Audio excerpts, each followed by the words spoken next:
Hello everyone, kenalin aku Paking Sarasiro, satu dari banyak orang yang memilih untuk gap year. Setelah dinyatakan tidak lolos SNBT di tahun 2024, aku memutuskan untuk gap year dan aku berhasil diterima di SNBT tahun 2025 dengan skor sekian.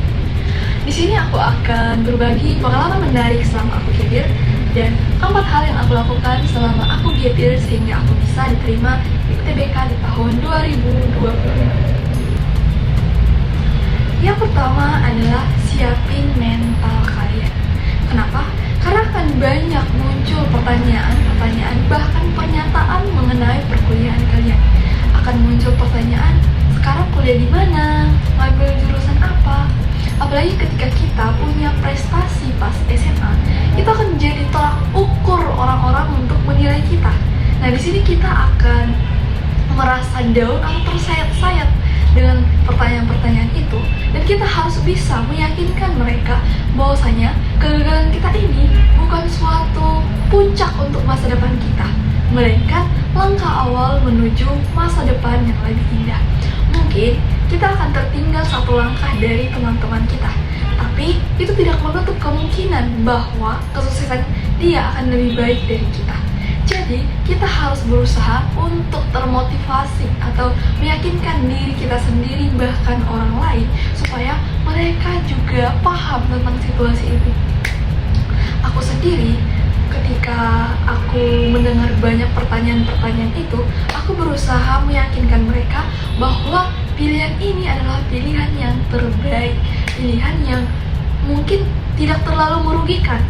Nah, sementara aku meyakinkan orang tuaku untuk selalu bisa menyemangati aku, untuk selalu support aku bahwa segala sesuatu yang telah kupikirkan matang itu semua sudah sesuai dengan pertimbangan.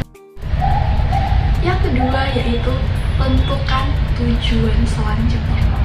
Setelah kita memutuskan gap year, kita harus menentukan tujuan kita. Entah kita bakalan kerja, entah kita bakalan langsung bimbel, entah kita bakalan bantu orang tua. Jangan sampai 1 tahun ini sia-sia. Jangan sampai 1 tahun kita bermalas-malasan atau malah buang-buang waktu. Aku sendiri selama memutuskan untuk gap year, aku memutuskan untuk bekerja selama 6 bulan penuh. Ya, aku membagi gap year selama 1 tahun menjadi 2 bagian, 6 bulan penuh untuk kerja, 6 bulan penuh untuk belajar. Mungkin nggak nyampe 6 bulan kali ya untuk belajar, karena UTBK sekitar bulan 4 atau bulan 5. Mungkin sekitar 5 bulan untuk belajar. Nah, kenapa aku memutuskan untuk bekerja? Mungkin untuk sebagian orang yang udah punya ekonomi yang lebih baik, mungkin langsung kuliah adalah jalan utama atau pilihan yang terbaik. Tapi untuk orang-orang yang ekonominya menengah ke bawah, itu harus berusaha sendiri untuk mencari biaya bimbel supaya bisa ikut bimbel. Nah, aku sendiri, aku harus mencari biaya bimbelku sendiri supaya aku bisa ikut bimbingan belajar. Sehingga aku memutuskan untuk bekerja, dan setelah 6 bulan penuh aku bekerja, aku sama sekali tidak belajar. Aku fokus ke dunia pekerjaan, aku fokus menerima segala keluh kesah atau bahkan banyaknya rintangan-rintangan dalam pekerjaan. Nah, setelah selesai 6 bulan penuh, aku resign. Pada bulan Januari aku mulai bimbel. Yang ketiga yaitu kesempatan untuk mencari jati diri kita. Mungkin pas kelas 12, pas mau milih jurusan, itu kita sangat-sangat terbatas karena deadline yang sangat singkat dan juga harus fokus persiapan belajar. Nah, di sini kesempatan kita untuk mencari tahu minat dan bakat kita, keahlian kita di mana. Karena ketika kita sudah lebih mendalami mengenai keahlian kita, kita tahu bahkan mau ngambil jurusan apa, mau pilih kampus apa. Nah, aku sendiri melakukan itu di bulan Januari, dimana sejak itu aku kan udah fokus belajar. Nah, di situ aku berusaha untuk mencari tahu aku minatnya di mana sih, keahlian aku sebenarnya di mana sih.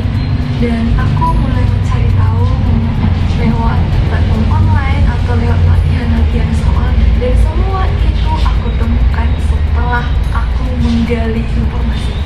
Dan aku menemukan jurusan yang cocok untuk diriku sendiri, Dan jurusan itu jauh berbeda dengan jurusan yang telah aku pilih di UTBK di tahun 2024. Dan kemudian aku memilih jurusan itu dan pada akhirnya aku lolos di jurusan itu. Yang keempat yaitu jangan mengulangi kesalahan yang sama. Setelah kita gagal, mungkin kita tahu mana kesalahan kita yang buat kita gagal gitu kan.